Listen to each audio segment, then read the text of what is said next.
بسم الله الرحمن الرحيم إذا وقعت الواقعة ليس لوقعتها كاذبة خافضة رافعة إذا رجت الأرض رجا وبست الجبال بسا فكانت هباء منبثا وكنتم أزواجا ثلاثة فأصحاب الميمنة ما أصحاب الميمنة وأصحاب المشأمة ما أصحاب المشأمة والسابقون السابقون أولئك المقربون في جنات النعيم ثلة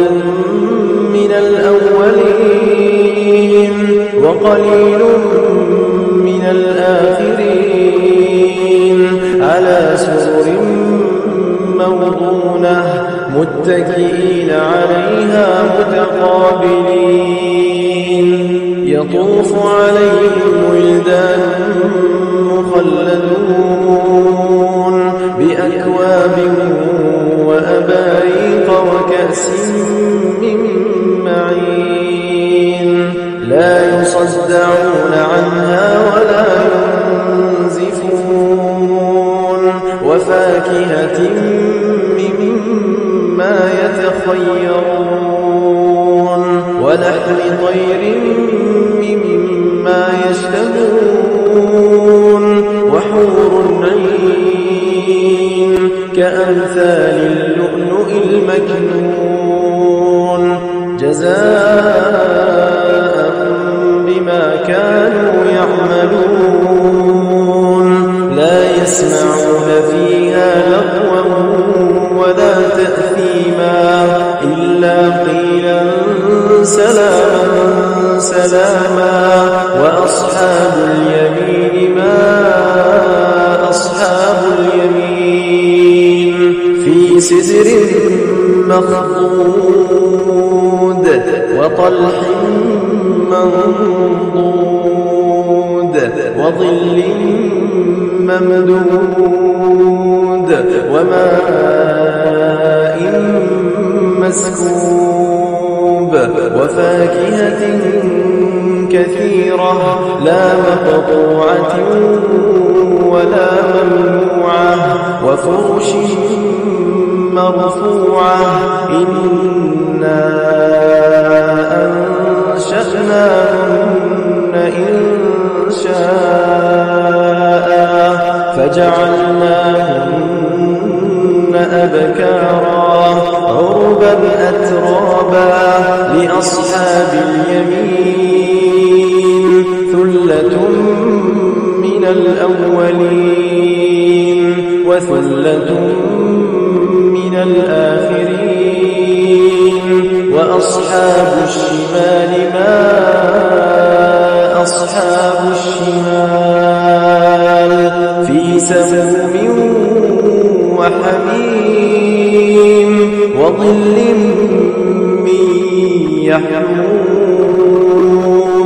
لا بارد ولا كريم إنهم كانوا قبل ذلك مترفين وكانوا يصرون على الحنث العظيم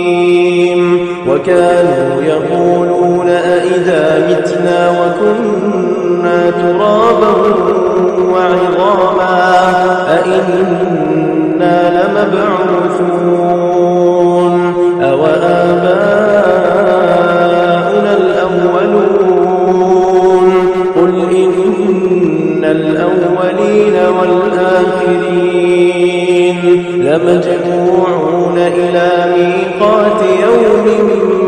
معلوم ثم إنكم أيها الضالون المكذبون لآكلون من شجر من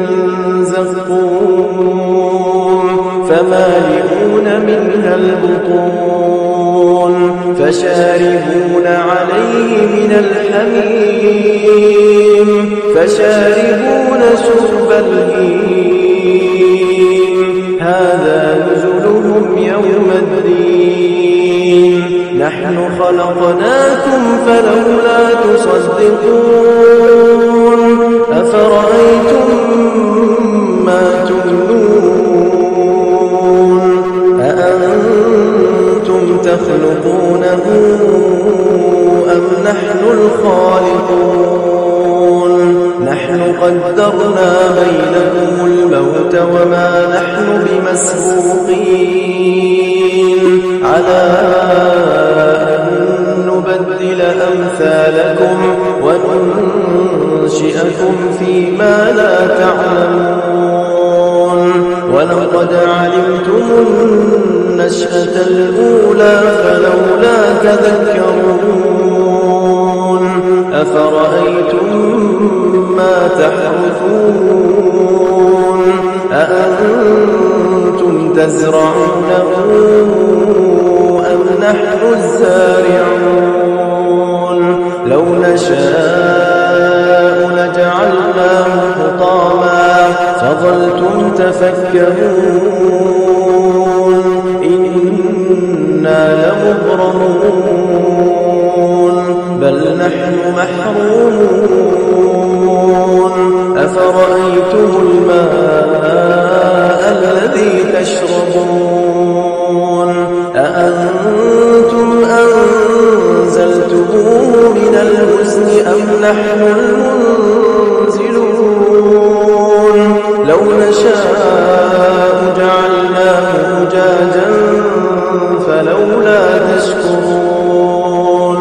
أفرأيتم النار التي تورون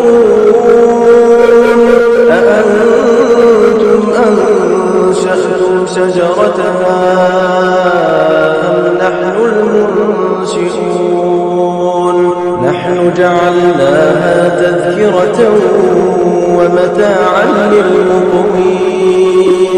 فسبح باسم ربك العظيم فلا أقسم بمواقع النجوم وإنه لقسم لو تعلمون عظيم إنه لقرآن كريم في كتاب مكنون لا يمسه إلا المطهرون تنزيل من رب العالمين أفبهذا الحديث أنتم مدهنون وتجعلون رزقكم أنكم تكذبون فلولا إذا بلغت الحلقوم وأنتم حينئذ تنظرون ونحن أقرب إليه منكم ولكن لا تبصرون فلولا إن كنتم غير مدينين ترجعونها إن كنتم صادقين فأما إن كان من المقربين فروح وريحان وجنة نعيم وأما إن كان من أصحاب اليمين فسلام لك من أصحاب اليمين وأما إن كان من المكذبين الضالين فنزل من حميم وتصلية جحيم إن هذا لهو حق اليقين فسبح باسم ربك العظيم